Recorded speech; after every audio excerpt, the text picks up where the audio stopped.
Française sur le Tour de France.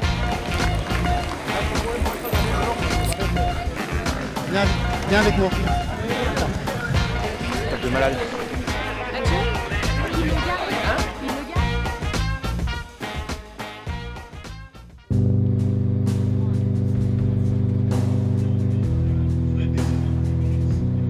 La chaleur pèse sur les organismes.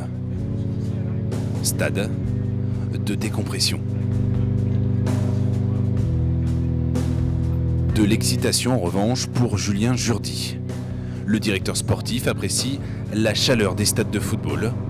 Un club lui colle à la peau. C'est le logo de ma ville. L'écusson de Saint-Étienne. Et qu'elle même de la SSE. Tu vois, j'habite là, à 6 km 500 de l'arrivée. Et le stade mythique de la SSE. Hop là. Je comprends pourquoi je suis supporter de la SSE. J'ai juste à faire ça en voiture. Et je suis au stade. Tu préfères le vélo ou le foot? Ouais, le foot, hein. Le vélo, j'en ai pas sur la tête. Tu vois, on fout des résultats.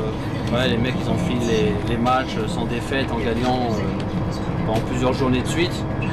Là, nous, c'est un peu pareil. On arrive à bien enquiller les étapes, avoir gagné une étape, être super performant sur le classement général, individuel et par équipe. Donc, ça fait que ouais, c'est difficile de faire mieux, quoi. C'est clair que si on arrive dans 10 jours à Paris, même sans améliorer ce résultat, ça sera vraiment un tour exceptionnel. Du côté de Christophe Riblon, le cyclisme est en train de lui jouer un mauvais tour. Ses roues ne tournent tout simplement pas dans le bon sens. C'est chaud là, non? Ouais. La vache.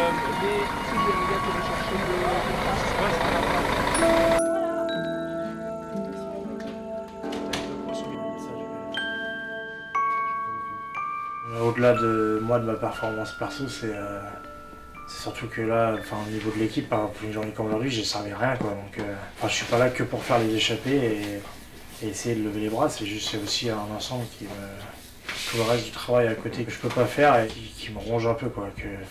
J'aime pas du tout être à ce niveau-là et que quand je suis devant, je tire mon épingle du jeu. Je trouve pas ça honnête vis-à-vis de l'équipe, vis-à-vis de mes collègues.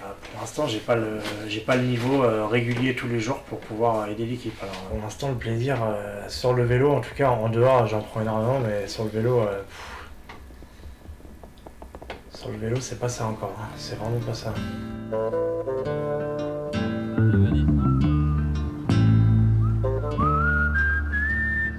Petite pause de 5 petites minutes.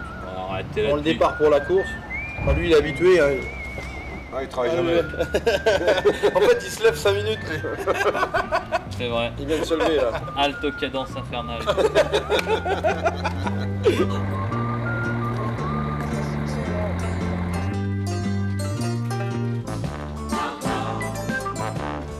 Si on voit du bulking, du sky, pour X raison qui décide de mettre un mec dans l'échappée, nous aussi on doit y aller. Mais 3-4 coureurs, c'est interdit d'y aller. On dit pas tiens, Julien habite à Saint-Étienne, je vais lui faire plaisir, je vais faire de la télé. Non, c'est interdit, 3-4 courants, on va pas se mettre une cartouche dans le pied, aller faire 150 bornes à 3 ou 4 avec 34 degrés alors qu'on a 2 étapes importantes qui arrivent. Coup de chaud sur le peloton. La hausse de température n'amuse pas la galerie. Et n'entame en aucun cas l'appétit de Julien Jourdi.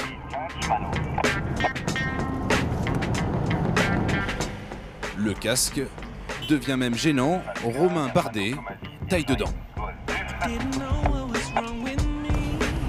Le refrain de cette journée, un défilé de ses coéquipiers pour récupérer des bidons. Allez, la dernière. Ils sont passés au bidon? Ouais, ils ont déjà pris des bidons. Pas un petit bout de gaz là, alors hein. Moi, j'aime bien des petits bidons. Allez, tiens, minéraux. Minéraux. Là, il en veut un aussi. D'ailleurs, la chaleur a eu raison de Christophe Riblon. Il a fait l'élastique en queue de peloton. À l'arrivée à Saint-Étienne, individuellement, au sprint, un Norvégien, Alexander Kristoff. Mais collectivement, qui c'est les plus forts évidemment à G2R la mondiale, avant de jouer dans les prochains jours le général.